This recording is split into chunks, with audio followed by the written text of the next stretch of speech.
안녕하세요. 인생의 황혼기를 지내고 있는 70대 여자입니다. 황혼의 의미는 무엇일까요? 저녁에 태양이 지평선 너머로 사라져가는 시간, 하늘이 황적색의 빛을 내는 상태를 말하는 것이죠. 다들 황혼기 하면 왠지 서글픈 생각이 든다고 말하더군요.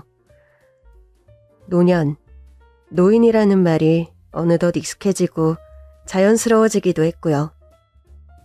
그런데 어디선가 노년의 덕에 대해서 들은 적이 있습니다. 노년의 덕에는 평정, 인내, 온유, 자유, 감사, 사랑이 있다고 하더군요. 늙으면서 우울과 불안을 이기기 위해 고요해져야 한다고요. 이 사연을 쓰는 지금에서야 노년의 덕목이 제 안에 있다는 것, 그리고 제 마음이 고요해지고 있다는 것을 새삼 알게 되었습니다. 저는 한평생 식구들을 먹여 살리기 위해 부단히 땀 흘려 일하신 부모님의 막내딸로 태어났습니다. 우리 집은 5남매였어요. 제가 어릴 때, 그때는 아이들이 적게는 3, 많게는 6, 7까지도 낳는 시대였으니까요. 아버지는 열심히 일을 하셨지만 막내딸인 제가 15살일 때 그만 돌아가시고 말았어요. 저는 언니 오빠들과 나이 차이가 꽤 나는 편이었거든요. 그때 이미 언니 오빠들은 다 성인이었고 저만 학생이었죠. 우리 아버지가 막내딸인 저를 많이 아껴주고 예뻐해 주셨기에 아버지가 돌아가신 게 저한테는 큰 슬픔이었습니다. 언니 오빠들이 일을 하며 집안 살림을 보태었고 저는 엄마와 계속 함께 살다가 26의 나이에 신랑을 만나 결혼을 하게 되었어요. 신랑도 우리 집처럼 5남매인 집이었는데 신랑은 장남이었죠. 26은 그리 빠르지도 늦지도 않은 적당한 나이였습니다.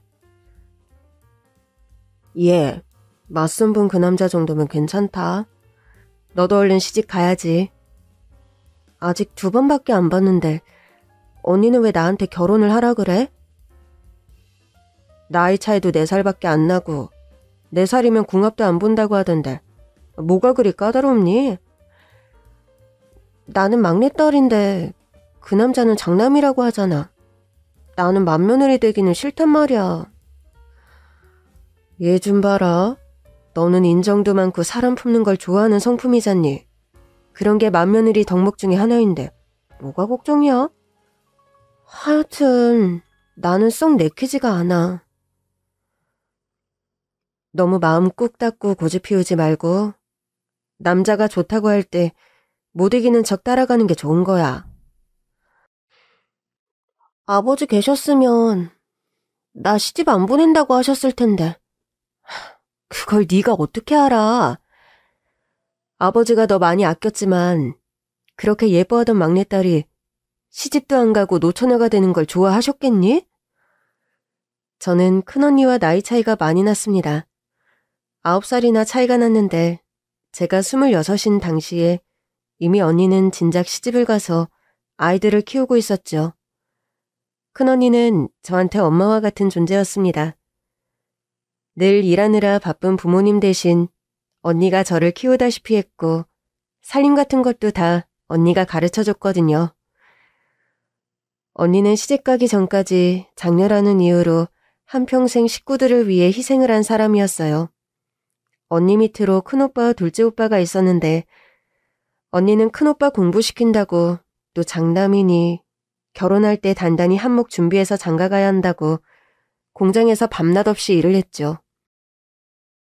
그렇게 힘들게 번 돈을 다 동생들 뒷바라지하는 데 보탠 언니입니다. 사실 막내딸이라 응석바지 성향이 있던 저로서는 얼굴 2번 본 남자한테 덜컥 시집을 가서 친정 식구들과 멀리 떨어진 다른 지역으로 간다는 게 무서웠답니다. 그렇지만 언니가 노처녀 되기 전에 얼른 시집가라고 등을 떠미는 바람에 그냥 그 맞선 본 남자와 결혼을 하게 되었어요. 우리 신랑은 사람이 참 순하고 좋은 사람이었는데 시댁, 특히 시어머니가 시아버지도 휘어잡고 집안을 좌지우지하는 호랑이 시어머니였답니다. 그런 집에 맏며느리가 되었으니 그 시절 고생은 말로 다 할 수가 없네요. 특히 명절이고 제사를 지낼 때면 며칠을 허리가 휘어져라 음식 준비를 하곤 했습니다. 과일 반듯하고 예쁘게 깎아라. 네가 막내딸이라 살림 같은 걸 전혀 배우지를 못한 거니? 사과 배껍질을 누가 이리 두껍게 깎니? 아까운 줄도 모르고. 얼른 다시 깎아와라. 네, 어머님. 사실 과일은 정말 반듯하고 예쁘게 잘 깎는 편이었는데 시어머니는 아주 사소하고 작은 일에도 트집을 잡아 호되게 호통치는 것을 좋아하는 분이었어요. 어머님도 어머님이었지만 남편의 집안에서 늦둥이로 태어나 온 시댁 식구의 사랑을 듬뿍 받으며 자란 시누이를 보는 것도 힘들었답니다. 제가 결혼했을 때 시누이가 고등학생이었는데 어찌나 성격이 앙칼지고 제멋대로인지 집안에서 아무도 시누이를 말리지 못했고 감히 뭐라 하는 사람도 없었죠. 그렇게 호랑이 같은 시어머니도 시누이한테는 꼼짝을 못하는 거였습니다. 결혼을 해서 바로 분가를 못했고 시댁에 합가를 해서 같이 살았거든요. 덕분에 온 집안 살림은 모두 제 몫이었습니다. 청소, 설거지 그런 거야. 그냥 합가해서 사는 며느리 몫이겠거니 했는데 지금도 고약하다고 생각이 드는 것은 고등학생이 시누이 빤스까지 빨아서 개켜놓는 일이었죠. 새언니, 내가 속옷은 빤 다음에 서랍에 색깔별로 예쁘게 개켜놓으라고 몇 번을 말해요? 정리하는 순서도 다 알려줬는데 진짜 답답해 죽겠어. 양말이랑 빤스는 같은 칸에 놓지 말고요. 며느리를 들인 건지 가정부를 들인 건지 그렇게 2년 가까이 합가로 지냈는데 2년 후 아이가 생겼고 저는 남편을 설득하여 아이가 생겼으니 분가를 하면 좋겠다고 말을 했죠. 지금 어머님 아버님 집에 방 한 칸에서 살고 있는데 애가 태어나면 그 방에서 어떻게 우리 세 식구가 살아요. 크고 좋은 집은 아니어도 되니 조그만 곳이라도 얻어서 분가를 합시다, 여보. 적금 들어놓은 거랑 하면 세 방 정도는 구할 수 있을 거요. 결혼하자마자 시댁 합가로 혹독한 신혼을 보냈고 임신을 하고 아이가 태어난 뒤에야 분가를 할 수 있었습니다. 얻은 곳은 시댁과 가까운 곳이었는데 주택이었거든요. 2층에는 주인집 할머니 할아버지가 살았고 저희는 1층 집에 새를 얻었습니다. 방이 2칸짜리 그리고 작은 마당이 있는 집이었어요. 분가를 하니 사는 게 훨씬 낫더라고요. 남편은 결혼 후 사립초등학교에서 버스 운전하는 일을 했는데 그 일도 교육 쪽에 있던 시아버지가 힘을 쓴 덕분에 초등학교에 꽂아준 거였죠. 그때까지 저는 전업주부로 남편 출근하기 전에 아침 밥상을 차려주고 아이를 돌보다가 점심에 장을 보고 남편 저녁 밥상을 정성껏 차렸어요.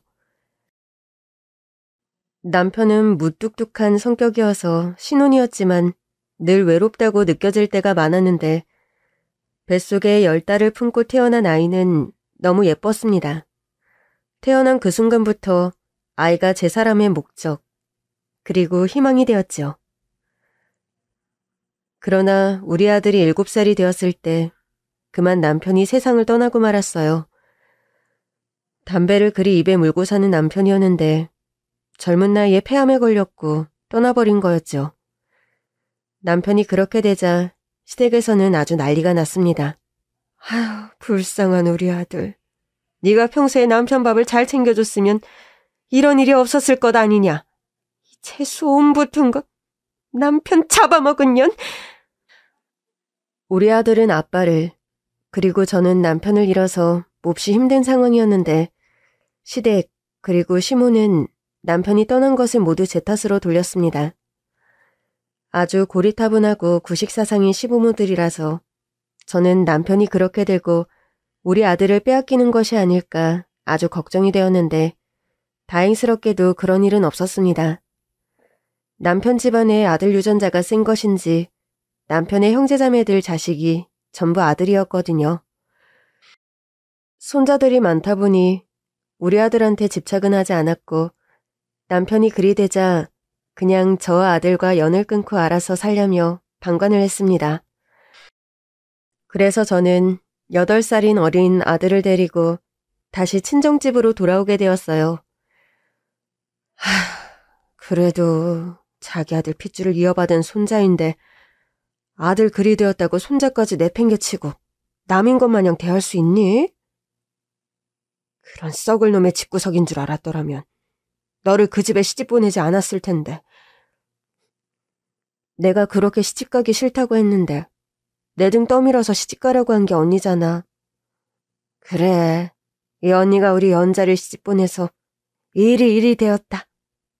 언니가 잘못했어.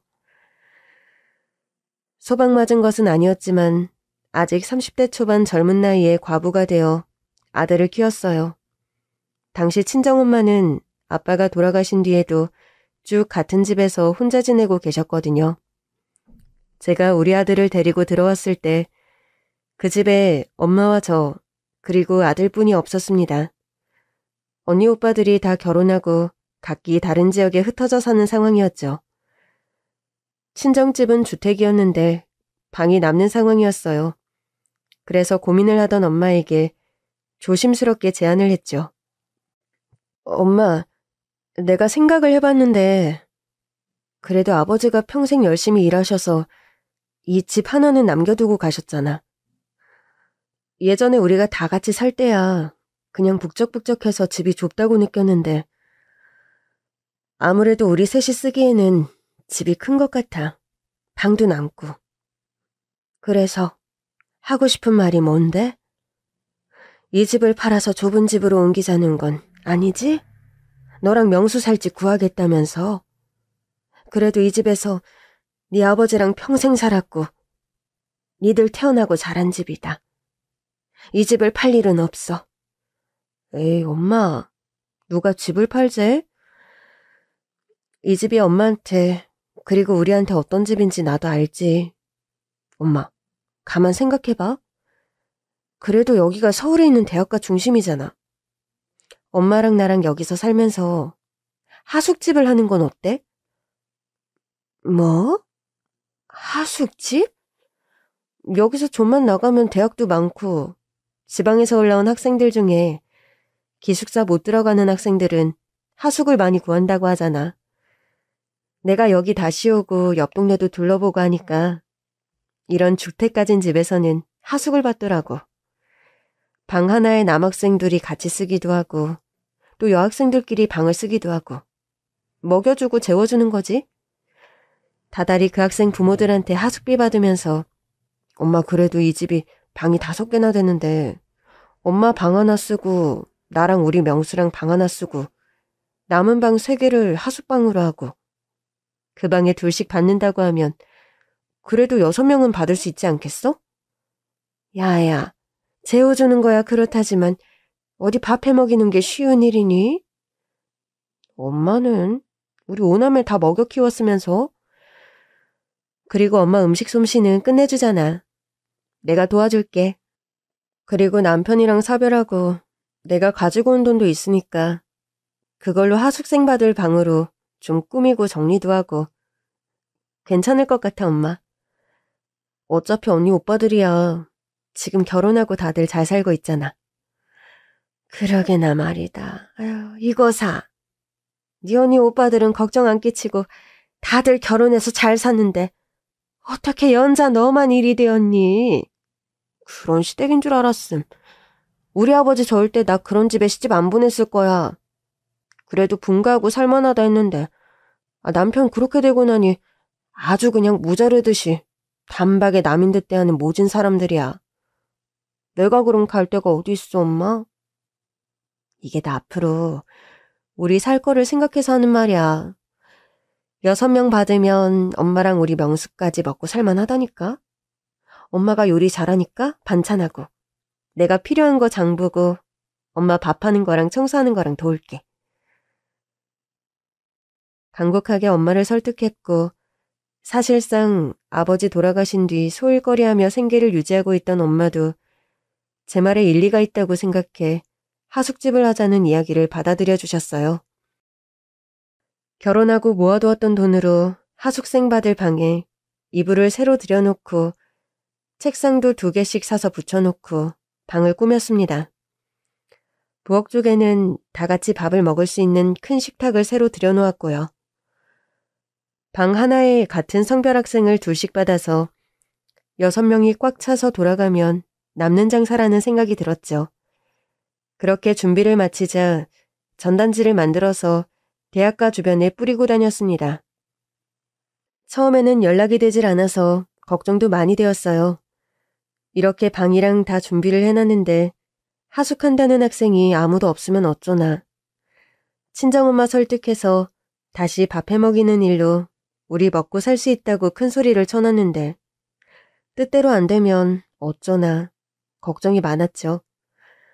그런데 겨울이 지나 새학기가 되는 봄이 오기 전 집으로 하숙생 받냐는 전화가 하나둘씩 오기 시작했습니다.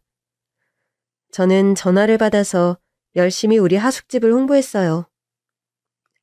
여기 하숙집은 신촌역에서 걸어서 15분 정도로 아주 가깝고요. 주택인데 방이 많고 새로 하숙집을 연 거라 아주 깨끗하게 준비를 했습니다. 하숙집에서 아침이랑 저녁밥을 다 제공하거든요. 주인 아주머니께서 음식하는 손맛이 아주 좋다고 동네에서도 소문이 자자해요. 반찬이랑 맛있게 해서 영양가 있는 음식으로 열심히 공부하는 우리 학생들 잘 챙겨 먹이도록 하겠습니다. 내 집이다 싶을 정도로 편안하게 지낼 수 있도록 저랑 저희 친정엄마가 최선을 다하겠습니다. 그렇게 열심히 홍보를 했고 새학기 전 지낼 곳이 필요해진 학생들과 부모들이 실제 하숙집을 찾아와 둘러본 뒤 결정을 하더라고요. 새학기 개강 전에 4명의 하숙생을 받을 수 있었고 저는 시작이 아주 좋다고 생각을 했습니다. 큰언니 오빠들은 응석바지였던 막내가 시댁 구박을 버텨낸 뒤 남편까지 떠나버리니 사람이 아주 독하게 달라졌다며 어떻게 엄마랑 하숙집 할 생각을 다 하게 됐느냐고 혀를 내두르더라고요. 연자야, 엄마 많이 도와드려야 한다. 엄마 반찬 끝내주게 마시는 거야. 우리가 다 알지만. 이제 엄마도 많이 늙으셨잖아. 우리 다 커서 시집장가 가고서 이제 자식들 밥 해먹이는 일은 끝났다. 그러던 참이었는데. 이제 생판 모르는 남의 자식들 밥을 다 하게 생겼네. 언니, 걱정 말어. 하숙집 하자고 엄마한테 말한 것도 나고 내가 청소도 하고 음식도 엄마 도와서 잘해나갈 거야. 결혼해서 그저 아들만 키우며 전업주부로 살던 저한테 이런 추진력이 있는지 몰랐답니다. 그런데 사람이 어떻게든 살고자 마음을 먹으면 뭐라도 하게 되더라고요. 아직 어린 아들은 집에 갑자기 모르는 누나 형아들이 같이 살게 되니 당황스러워하는 눈치였지만 잘 설명해 주었어요. 명수야, 이제 여기 외할머니 집이 하숙집이 된 거야. 하숙집이 뭐야, 엄마? 여기 근처에 대학교들이 많거든? 저기 시골에서 공부하러 올라온 언니 오빠들이 지낼 곳이 필요해서 우리 집에서 같이 살게 해주는 거야. 여기 언니 오빠들이 열심히 공부하면서 학교 다니는 거지? 왜 할머니 집에서 다 같이 살아야 하는데? 밥도 해주고 재워주고? 엄마랑 할머니가 착한 일 하는 거야? 아니야. 그냥 공짜로 해주는 게 아니고 여기서 밥 먹고 자고 하는 대신에 돈을 주는 거야. 엄마가 돈을 벌어야 우리 명수 맛있는 것도 사주고 옷도 사주고 공부도 시켜주지. 그럼 뭐라고 불러? 그냥 형아 누나라고 불러? 같은 집에 있으니까 누나 형아들 보면 안녕하세요 하고 바르게 인사하고 여기서 하숙하는 누나 형아들은 공부도 잘해서 아주 똑똑한 누나 형아들이야. 엄청 멋있지? 응, 엄청 멋있다. 형아 누나들 방에는 함부로 들어가면 안 되고 인사 잘하고 그러면 돼. 알겠지? 당시 처음 받는 하숙생들은 아직 꼬맹이였던 저희 아들을 귀엽게 봐주었어요. 대부분 아침 먹고 학교 갔다가 저녁 먹고 방에서 공부를 하는 대학생들이었는데 아들이 하숙생들 방에 똑똑 노크를 하며 루나 형아들 저녁 식사하세요 하면 그걸 그렇게 귀엽게 봐주더라고요. 준비하는 과정이 힘들었지만 하숙집을 시작하길 다행이라고 생각했습니다. 친정엄마와 함께 사는 집에서 혼자 아들 키우기에는 이보다 좋은 일이 없다는 생각이었거든요. 해를 거듭할수록 하숙집은 자리를 잡아갔고 여러 학생들이 머물다가 졸업하고 떠나고 또 새로운 학생들이 들어오고 우리 식구의 생활은 자연스레 대학교 개강과 방학에 맞춰지고 있었죠. 그러나 하숙집을 운영한 지 7년, 우리 아들이 15살이 되었을 때 그만 친정엄마가 돌아가셨습니다. 모녀가 하는 모녀 하숙집으로 알려졌었는데 친정엄마가 떠나고 이걸 혼자 하려니 마음이 무거웠지만 당시 계속 하숙을 하는 학생들이 있었기 때문에 무책임하게 그걸 정리할 수도 없었어요. 당시 하숙을 하던 학생들은 짧게는 1년, 길게는 3년을 같이 생활한 학생들인데 저희 친정엄마가 돌아가셨을 때 자신들의 할머니가 돌아가신 것처럼 함께 슬퍼해줬고 또 저를 많이 위로해 주었습니다.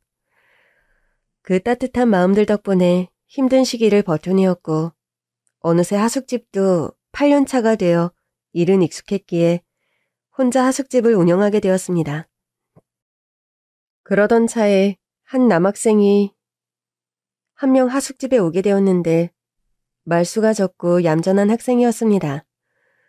처음 4달 동안은 하숙비를 밀리지 않고 내었는데 5달 정도 되었을 때 저에게 조용히 와서 사정을 이야기하더군요. 어머니, 저희 집에 사실 사정이 좀 어렵습니다. 민성 학생, 하숙비 내기가 어려운 상황인가 보구나? 그간의 하숙비는 집에서 보태주셨는데 이번 달은 집에서도 사정이 어렵다고 하네요. 제가 얼마 전부터 과외를 시작했거든요. 과외 열심히 해서 번 돈으로 하숙비 내고 생활하겠습니다. 그래서 이번 달 하숙비를 조금 늦게 내도 괜찮을까요?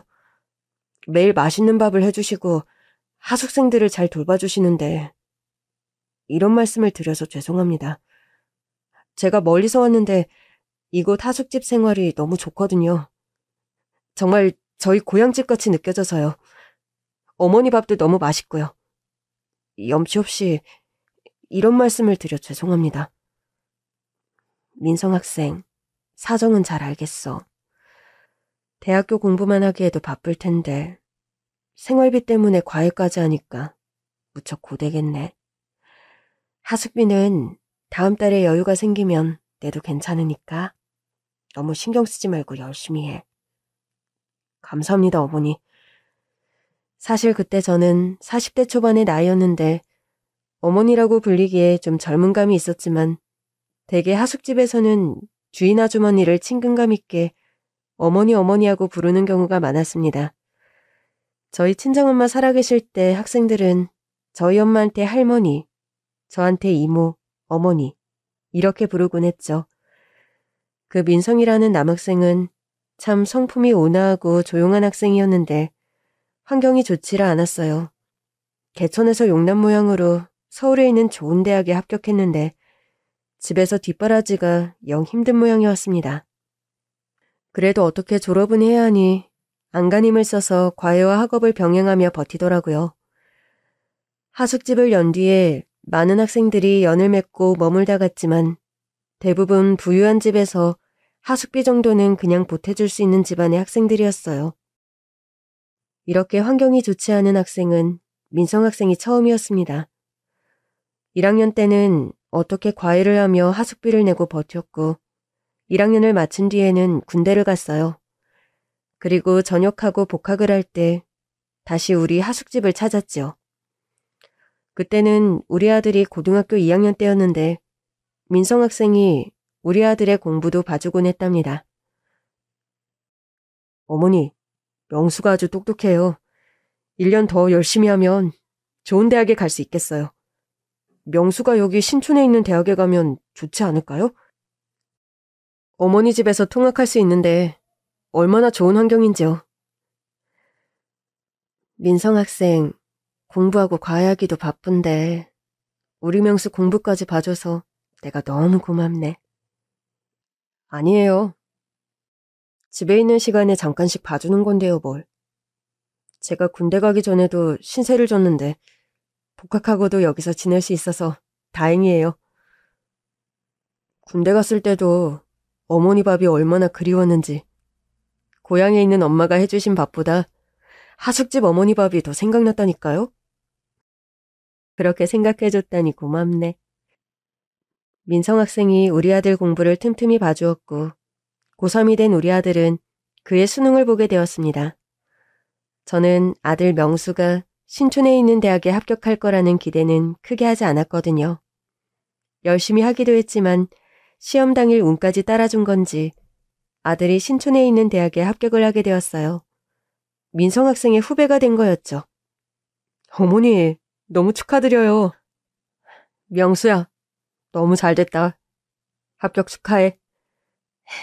다 민성이 형 덕분이에요. 민성이 형 후배가 되었다니 너무 좋아요. 학교 소개도 해줄게. 궁금한 건 뭐든 물어봐. 전공이 다르긴 하지만 그래도 도와줄 수 있는 건 내가 도와줄게. 꼭 우리 아들한테 친형이 생긴 것만 같았습니다. 많은 하숙생들이 다녀갔지만 우리 아들이 고등학생일 때 민성 학생만큼 우리 아들 공부를 신경 써주면서 열심히 살았던 학생은 없던 것 같아요. 아들이 대학교 신입생이 되었고 얼마 지나지 않아 민성 학생은 마지막 학기를 앞두고 있었습니다. 그런데 그때부터 민성 학생이 좀 이상하더라고요. 낯빛이 너무 어둡고 말수도 줄어들고 얼굴에 근심이 가득했어요.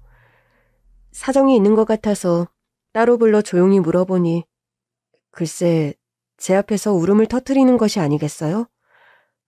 어머니 걱정 끼쳐드려서 죄송해요. 고향에 계신 저희 아버지 병세가 많이 안 좋아졌고 병원비도 계속 들어가게 되어서 마지막 학기 등록금 마련을 못했어요. 한 학기만 더 다니면 졸업인데 도저히 학비 마련이 어려워서 그냥 졸업도 포기하고 고향에 내려가야 하나 고민을 하던 참이었어요. 하숙집에서도 떠나야 하겠죠. 저렇게 열심히 사는데 상황은 나아지질 않고 어려운 일만 생기는 게 참 속상하더라고요. 무엇보다 우리 아들 공부도 도와줬고 또 참 심성이 바른 학생이었기에 저는 큰 마음을 먹고 민성 학생을 돕기로 했습니다. 방학의 끝 무렵 졸업학기 등록금을 낼 시기가 되었을 때 저는 봉투를 준비해 민성 학생에게 건넸어요. 민성아, 이걸로 등록금 해결하도록 해. 어머니, 이게 뭐예요? 뭐긴 민성이니 등록금이지. 어려운 환경에서도 공부 열심히 하며 이렇게까지 열심히 버텼는데 한 학기 남겨두고 학교를 그만두는 것은 너무 아깝잖아. 당장 상황이 어려워 캄캄한 것 같아도 먼 미래를 생각해야지. 나중에 취업도 할 거고 사회에 나가야 하는데 대학 중퇴라는 게 너무 안 좋을 것 같아. 성적도 잘 유지했는데 꼭 남은 학기 잘 마치고 당당하게 졸업하라는 뜻이야. 어머니, 제가 이 돈을 정말 받아도... 받아도 돼. 민성이 너는 그럴 자격이 있어. 네가 마음은 그렇지 않은데 상황이 어려웠다는 거 내가 몇 년간 보면서 충분히 알아. 이걸로 얼른 등록금 내고 졸업학기 마무리 잘하도록 해. 어머니 감사합니다. 어깨를 들썩이며 어린아이처럼 흐느껴오는 민성 학생의 어깨를 가만히 토닥여 주었습니다. 등록금을 보태준 것이 아주 잘한 일이라는 생각이 들었어요. 그간 열심히 대학 다니는 학생들 덕분에 저도 생활하며 아들을 키운 거였거든요. 물론 끼니마다 밥을 챙기는 게 쉽지는 않았지만 그래도 학생들이 하숙집에 있어 주었기에 살아간 거였습니다. 민성 학생은 무사히 졸업을 했고 졸업과 동시에 고향에를 내려간다고 하더라고요. 취업 준비를 조금 여유를 갖고 해야 할 것 같다고 당장은 아버지 병간호를 한다고요. 그렇게 유독 정이 들었던 민성 학생이 하숙집을 나가게 되었어요. 우리 아들은 대학 생활을 무척 좋아했고 집에서 통학을 하며 신촌의 생활을 온전히 즐겼답니다. 전공도 아주 잘 맞았고 좋은 성적으로 대학교를 졸업한 뒤 취업에 성공을 했습니다. 하지만 세월이 흐르고 시대가 변해가고 있었죠. 하숙집이라는 것도 점점 사라져가고 신촌 골목과 주변에 고시텔 원룸이 많아졌습니다. 하숙집을 연 것도 17년이 넘었고 나이가 들어 이제 혼자 운영을 하기가 힘들더군요. 하지만 오랜 세월 하숙집을 했고 정들었던 하숙집을 정리하는 게 쉽지가 않았어요. 그 즈음에는 하숙생도 2명뿐이었습니다. 내년이 되어 새로 하숙생이 들어올지도 미지수였죠. 엄마, 이제 하숙집 정리하세요. 15년 넘게 하셔서 마음 접기 쉽지 않은 거 아는데 하숙집 생활이야 이제 다 옛날 얘기예요. 이 근처만 봐도 고시텔이며 원룸 건물이 엄청 들어서는데 누가 하숙을 하려고 하겠어요? 할머니와 함께 시작했고 매년 하숙생들에게 최선을 다한 엄마지만 시대의 변화는 어떻게 할 수가 없는 거예요. 이제 제가 취업해서 돈 벌잖아요. 엄마 용돈 정도는 챙겨드릴게요. 저축한 것도 있고 생활에 큰 어려움은 없으니 이제 엄마도 쉬어야 해요. 그때 나이가 거의 50이 다 되었을 때였습니다. 지금도 50이면 한참 사회생활하며 열심히 살 때지만 그때도 그랬답니다. 제가 운영을 하던 하숙집 골목 쪽도 빌딩 건물이 들어선다며 개발 이야기가 나오고 있었거든요. 개발할 때 집과 땅을 좋은 가격에 처분하는 것도 나쁘지 않은 선택이라고 아들이 꾸준히 이야기를 했고 저는 마음을 먹었어요. 정말 오래된 집이었지요. 제가 어린 시절부터 자란 집이고 이 나이가 되기까지 살아온 집을 처분하는 게 쉽지 않았지만 결국 처분을 했습니다. 그리고 저는 아들과 둘이 살기에 적당한 아파트를 얻어 이사를 가게 되었어요. 아들은 저와 함께 살며 출퇴근을 했고 부지런하고 성실하게 회사 생활을 했습니다. 그러다 30이 되었을 때 저에게 결혼을 하고 싶은 여자가 있다고 하더군요. 안녕하세요, 어머니. 김영희라고 합니다. 명수 씨와는 2년을 만났어요. 이제야 인사드립니다. 만나서 반가워요. 명수한테 이야기 들었는데 너무 곱고 아름다운 아가씨네요. 아들은 좋은 짝을 만나 결혼을 했죠.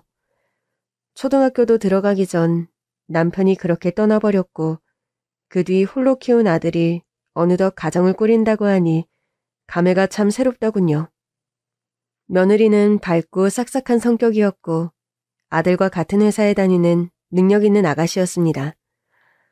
아들은 같이 살던 집과 30분 정도 떨어진 곳에 신혼집을 얻었고 저는 아파트에서 혼자 살게 되었습니다. 그때부터는 시간이 참 많아진 것 같았어요. 취미로 꽃꽂이도 배우고 화초를 정성껏 돌보며 혼자만의 시간을 즐기며 살았습니다. 아들 내외는 결혼하고 1년도 되지 않아 아이를 가졌고 10달 후에 손자가 태어났습니다. 할머니, 영우 왔어요. 오냐, 우리 강아지, 응? 우리 영우가 할미 보고 싶어서 왔구나. 우리 영우 맛있는 거 뭐 해줄까? 응? 30분 거리에 사는 아들 대회는 손자를 데리고 저를 자주 찾아왔습니다. 집이 가까운 것도 있었지만 우리 손주 녀석이 할미를 좋아했거든요. 엄마가 못 먹게 하는 사탕도 몰래 주고 용돈도 주고 해서 할미를 좋아한 건지는 모르겠지만요. 아들 부부는 결혼한 지 8년이 넘어도 신혼부부처럼 서로 아끼며 잘 지냈어요. 둘이 데이트를 간다고 손자를 저한테 맡기고는 했거든요. 우리 손자가 12살이 되었을 때 아들 부부가 저한테 같이 여행을 가자고 하더군요. 어머님, 이번에 저희랑 같이 다녀오세요. 순천이랑 여수를 다녀오려고 하는데 어머님 그쪽 다녀오신 지도 오래되셨잖아요. 아, 순천이랑 여수? 요즘 같은 날씨에 참 좋겠다. 바다도 보고 맛있는 것도 먹고. 그러니까 엄마도 같이 가요. 영호도 할머니 같이 가면 좋아할 텐데. 에휴, 아니다. 젊은 사람들 여행 가면 그냥 시간 쪼개서 부지런히 다니는데 괜히 나까지 가서 너희들이 맞출 필요 없다. 그리고 재작년에도 너희랑 같이 강원도도 다녀왔잖니. 이번에는 너희 식구끼리 다녀오너라. 나는 우리 꽃꽂이 취미반 할매들이랑 같이 가까운 곳에 바람이나 쐬고 오련다. 어머님, 그럼 올 때 여수 갓김치 좀 가져올게요.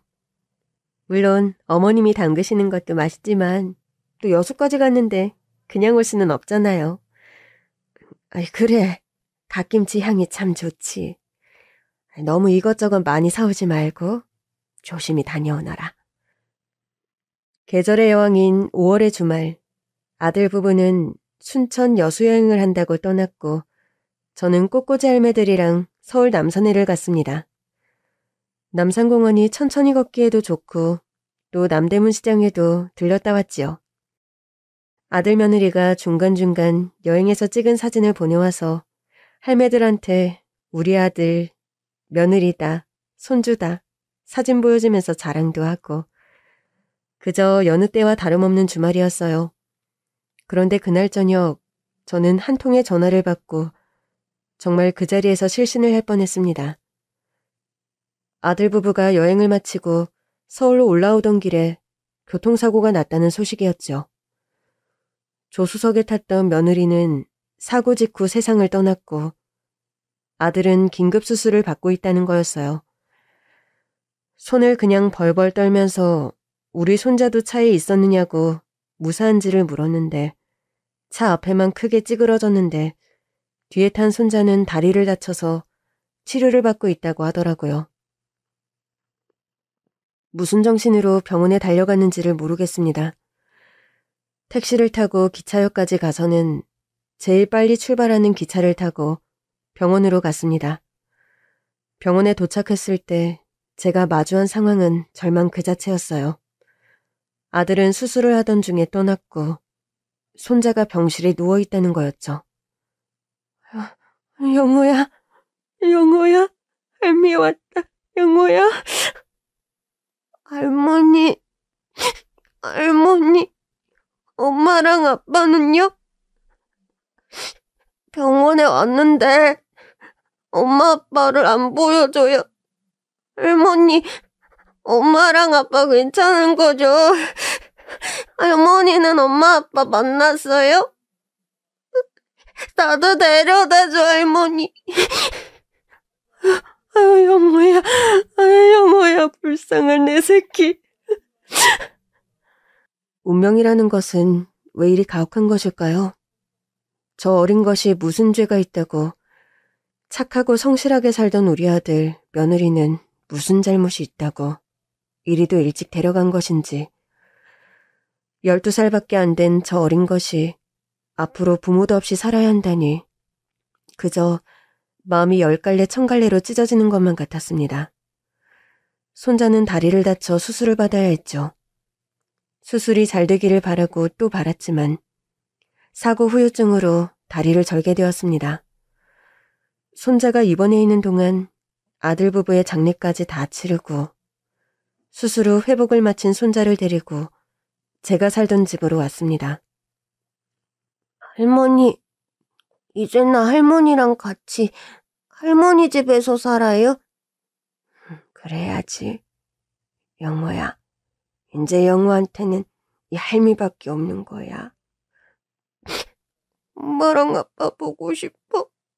할머니, 차에서 사고 나기 전에 엄마랑 아빠가 돌아가서 할머니 보러 갈 거라고 할머니 준다고 선물도 많이 샀다고 그랬는데 차가 쾅 부딪히고 나서 엄청 무서웠어, 할머니.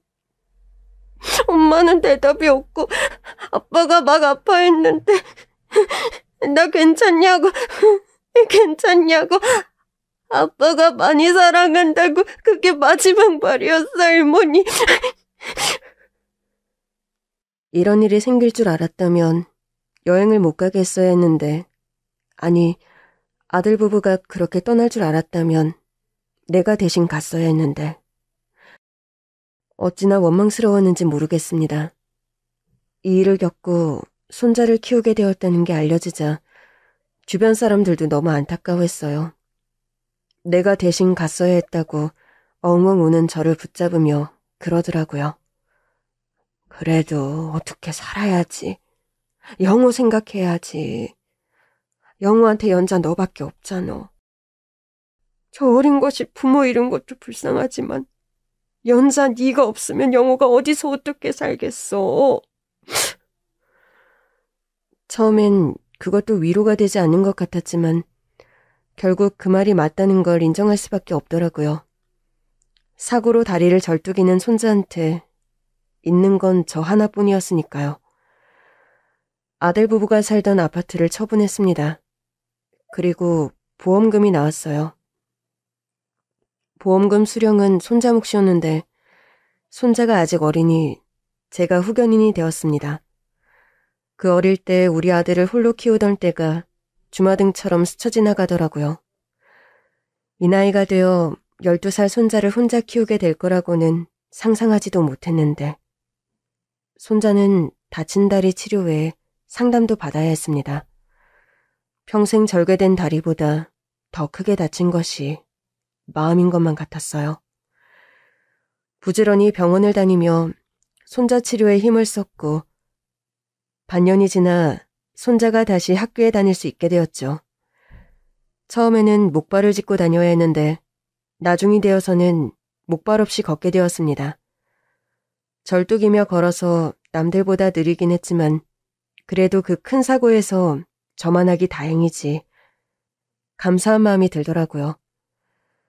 절망을 이겨낼 수 있는 유일한 힘은 감사라는 것을 그때 깨달았습니다. 영호야, 학교는 괜찮아? 할머니, 애들이 나를 절뚝이라고 놀려. 내가 다치고 싶어서 다친 것도 아닌데. 누가 영호한테 그런 몹쓸 소리를 해?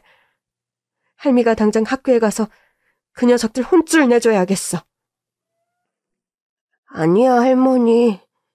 다리 절뚝이는 것은 맞잖아. 그냥 아무것도 모르는 애들이, 생각 없는 애들이 그냥 하는 말이야. 나는 괜찮아, 할머니. 중학생이 된 손자는 말수가 없고 내성적이 되었지만 온 힘을 다해 상황을 버텨내고 있었습니다. 짓궂은 아이들의 놀림에도 주눅들지 않고 꿋꿋하게 버티며 학교를 다녔죠. 제 아빠 엄마를 닮아 머리가 좋은 건지 고등학교에 가서는 공부도 곧잘 했어요. 아빠가 다녔던 대학에 가는 걸 목표로 열심히 공부를 했답니다. 제가 모아두었던 돈, 그리고 손자에게 남긴 아들 부부의 돈을 잘 관리하면서 손자가 공부에 집중할 수 있도록 최선을 다해 뒷바라지를 했습니다. 그리고 고3이 되어 수능을 받고 우리 아들이 다니던 신촌의 대학에 손자가 합격을 하게 되었습니다. 대학 입학에 맞춰 손자에게 양복도 해주었어요. 할머니, 누가 20살 되었다고 양복을 해줘. 이런 거 입을 일이 어딨다고. 아니다, 영호야. 이제 20살이면 격식을 갖춰야 하는 자리도 생기는 법이야. 할미가 좀 일찍 준비를 하기는 했지만 우리 손자가 너무 자랑스럽다. 하늘에 있는 영훈이 아버지 엄마도 기뻐할 거야. 손자는 대학 생활을 무척 행복하게 보냈습니다. 철없던 어린 시절에는 다리 때문에 놀림도 많이 받았지만 그래도 대학에서는 다리 불편하다는 이유로 손자를 무시하거나 그런 일은 없었어요. 다른 어떤 때보다 손자가 대학을 졸업하던 날, 졸업식에 함께 간 날이 아주 기억에 남습니다. 가운을 입고 학사모를 쓴 손자에게 꽃다발을 안겨주고 손자가 수업을 듣던 그 건물에서 함께 사진을 찍었습니다. 우수한 성적으로 졸업을 했고 이제 전공을 살려 취업을 하겠다는 열망으로 가득 차 있었습니다. 하지만 손자가 취업을 한다는 이야기를 듣자 마음에서부터 내심 걱정이 되더라고요. 불편한 다리 때문에요. 생활을 하는 것에는 문제가 없었지만 아무래도 좀 느리고 하다 보니 이런 점이 취업에 불리하게 작용하는 게 아닐까 걱정이 되었어요. 이런 제 마음을 알았는지 손자가 저를 앉혀놓고 말을 하더라고요. 할머니, 나 때문에... 응? 아이 할미가 걱정할 것이 뭐가 있냐. 우리 영호 이리 똑똑해서 좋은 대학에 가고 훌륭한 성적으로 졸업을 했는데 할미는 걱정 한 개도 없어. 우리 영호가 얼마나 대단한 인재인데 제대로 된 회사라면 앞다투어 인재를 모셔가야지. 프로그램 쪽이니까 걱정 말머니. 앉아서 하는 일이 다인데 뭐. 영업이나 마케팅 그런 쪽은 발로 뛸 일도 많은데 나는 그런 거 아니니까. 물론 나랑 비슷한 스펙의 지원자가 있다면 다리나 뭐 어디 불편한 곳이 없다면 그런 사람을 뽑겠지만 그래도 나 같은 사람 알아봐주는 회사도 있겠지. 할머니, 걱정 말고 나를 믿어주세요. 아휴, 우리 영호 다 컸네. 다 컸어. 어찌 이리 의연하고 의젓할꼬. 영호야, 이제 이 할미는 정말 여한이 없다. 오히려 약한 마음 가졌던 할미가 부끄럽구나. 지원을 했던 몇십 군데에서 불합격을 했지만 손자는 취업을 포기하지 않았고 열심히 두드린 끝에 한 회사에 합격을 하게 되었습니다. 대학에 입학한 이후 그렇게 기뻐하는 모습은 처음이었어요. 포트폴리오와 자기소개서를 아주 좋게 봤다고 하더라고요. 늘 부지런히 남들보다 한 발 더 앞서 노력했던 우리 손자는 믿었던 것만큼 직장 생활도 아주 잘 적응을 했어요. 그저 출근할 때 밥 차려주고 퇴근하고 저녁 차려주고 그런 일상을 보냈습니다. 그러던 어느 날 손자가 출근을 한 뒤 집안 청소를 하는데 손자 책상 위에 서류 봉투가 놓여 있는 것이었어요. 그러고 보니 며칠 전부터 중요한 발표가 있다고 뭘 준비한다며 밤을 새우는 것 같았는데 혹시나 이 중요한 걸 두고 간 걸까 덜컥 걱정이 되더라고요. 일하고 있는 중인지 전화도 받지를 않고 그 서류 봉투를 집어들고 택시를 탔습니다. 그걸 회사에 얼른 가져다 줄 생각으로요. 회사는 그리 규모가 크지는 않았지만 전망이 있다는 회사였거든요. 손자 명함에 적힌 주소로 찾아갔는데 생각보다 으리으리하지 않아서 좀 실망은 되었지만 어쨌든 늦기 전에 얼른 가져다 줄 생각으로 사무실을 찾았습니다. 그런데 그 순간 믿기지 않는 장면을 목격하고 말았어요. 우리 손자의 뒷모습이 보여 반갑게 부르려고 했는데 상사놈이 얼굴을 잔뜩 붉히며 우리 손자에게 화를 내더라고요. 손자가 뭐라 대답을 하자 그 상사놈이 분을 못 참고 우리 손자 얼굴에 손을 올리는 것이었습니다. 손자가 뺨을 맞는 것을 보자 그냥 눈이 뒤집혔습니다. 이놈이 어디 우리 손자를 건드려? 사장놈 당장 나와! 어? 사무실이 쩌렁쩌렁 울리게 소리를 질렀는데 그 못된 상사놈도 저를 쳐다보고 모두의 시선이 집중되는 것 같았죠. 할머니, 여기를 어떻게 오셨어요? 물을 끼얹은 듯 고요해진 사무실. 안쪽에 사장실 문이 달칵 열리더니 사장으로 보이는 사람이 나왔습니다. 당신이 여기 사장이야? 어떻게 인성이 저런 놈을 직원으로 뽑아서 아랫사람한테 손을 올리게 두는 거야? 영호야, 당장 나가자. 이렇게 교양 없고 막장인 회사에 다닐 필요가 없다. 당장 그만둬.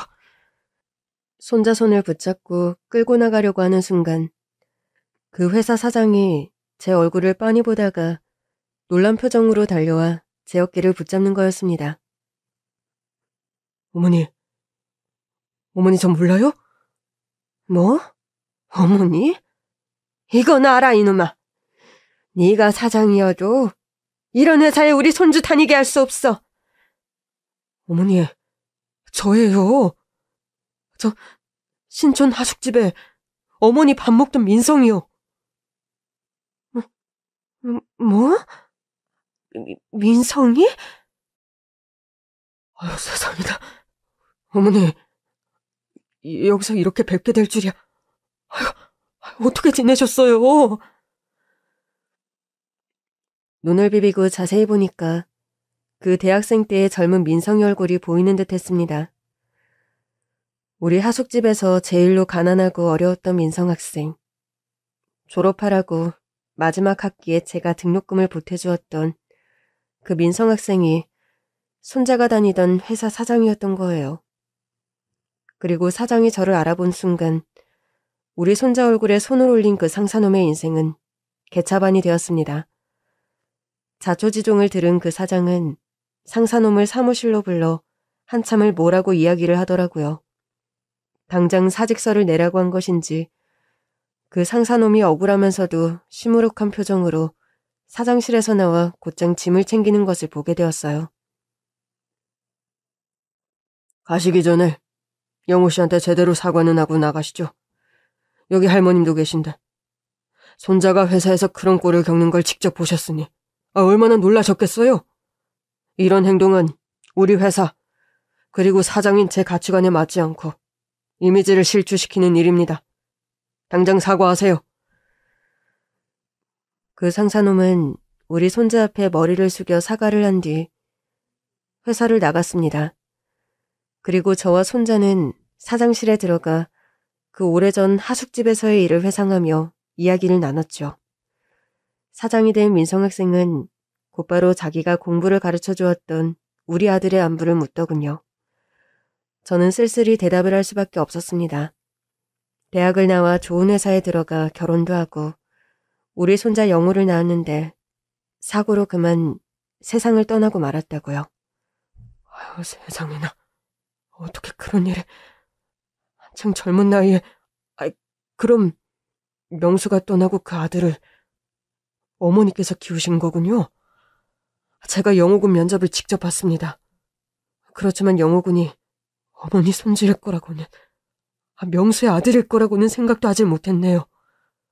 그저 같은 대학을 나온 먼 후배겠거니 다리가 불편하지만 실력이 뛰어나고 또 자기소개서도 마음을 사로잡았는데 직접 면접을 보니 진솔함이 느껴져서 그래서 입사를 시킨 건데 이런 꼴을 어머니께 보이게 되어 제가 죄송합니다.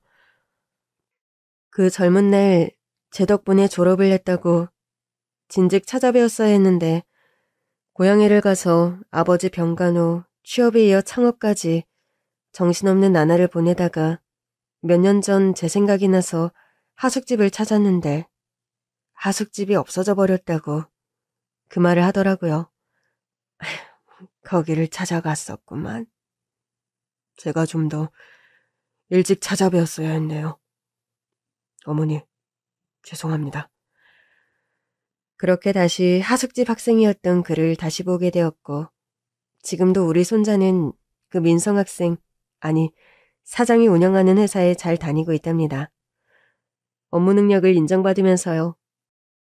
그 후 명절이 되면 회사 사장인 민성 학생은 꼬박꼬박 저를 찾아와 인사를 하고 간답니다. 무엇을 바라고 베푼 친절은 아니지만 살다 보니 그게 또 인연으로 이어지기도 하더군요. 아들과 손자를 내리 홀로 키운 이 70대 노인의 긴 이야기를 들어주어 무척 고맙습니다.